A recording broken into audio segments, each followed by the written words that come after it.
Hi everyone, I just wanted to say here that if you're going through a tough time in life in general and you're asking, why God? Let's look back at the story of Exodus. Why did God allow His chosen people to go through 40 years of the desert when He promised them the land of milk and honey? Now, know that the Israelites weren't perfect at all. It was literally the reason why they were so long in the desert is it was a cycle. They kept disobeying despite God's clear command, disobeying God's mercy, clear command, disobedience again, and it's just a whole cycle. Even Moses didn't get to be in the promised land. He got to see it in the end of his life, but he never really got there. Now, this ties into the fear of God, because a lot of the gospel, not a lot of the gospel, but it's said very implicitly and explicitly in the gospel that we need to fear God. It is the beginning of wisdom. It's also mentioned in the Old Testament. Why? Now, the fear of God isn't fear of punishment from God. I mean, that's like the first stage, and that there's nothing wrong with that.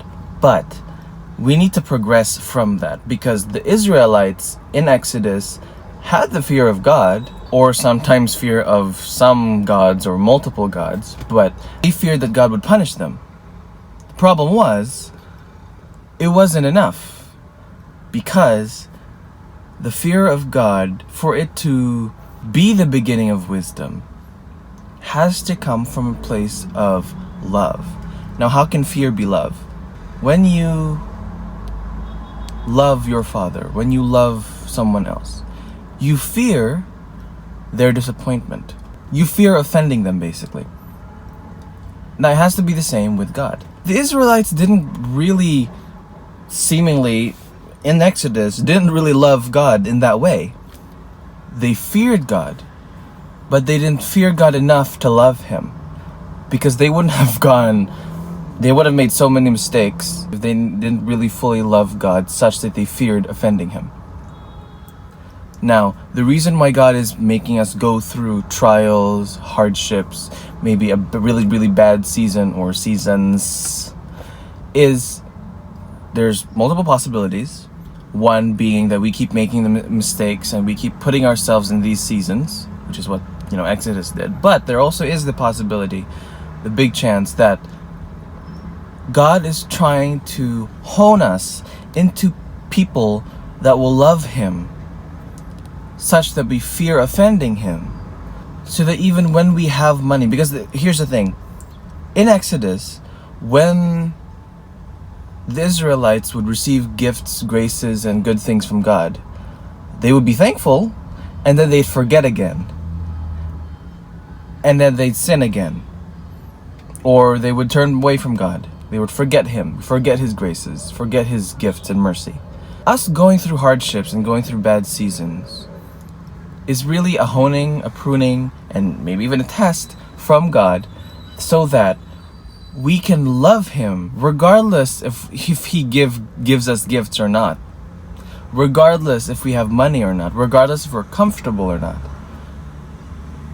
Our hard seasons are for us to learn that we need to love Him, that we should love Him, regardless of the season, regardless of the hardship, regardless of the gifts that He gives us, so that when He does give us gifts, we accept them, we know that it isn't ours, it's His, and that we still love Him regardless. And maybe if those gifts are taken away, whether it be directly by Him or through someone else or through circumstances, if we lose the gifts that we're given, we're still gonna love Him.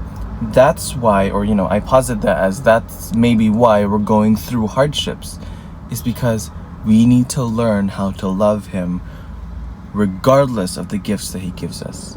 We need to learn how to love Him the way He loves us. For us. God loves us because He made us in His image and in His likeness, not because we achieve this certain greatness or we do this certain act or we're just inherently. God loves us for who we are, not for what we do. And we need to love Him for who He is and not what He does for us. Let's not fall into the trap of the Israelites in Exodus, where God gives them gifts, they accept it, they're grateful, but then it's not. Their actions don't speak, their actions don't manifest their gratitude.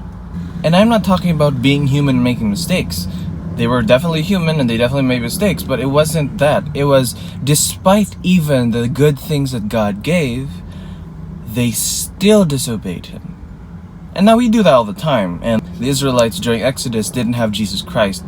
Jesus Christ hadn't died yet, so there still wasn't the mercy of God the Son. But we now have that mercy. We now have that advantage. But again, that is so that we go to Him. That is so that even if we make mistakes, we go directly back at Him. We aren't disappointed that God doesn't give this specific request and then we turn suddenly to another God. That's what happens in Exodus.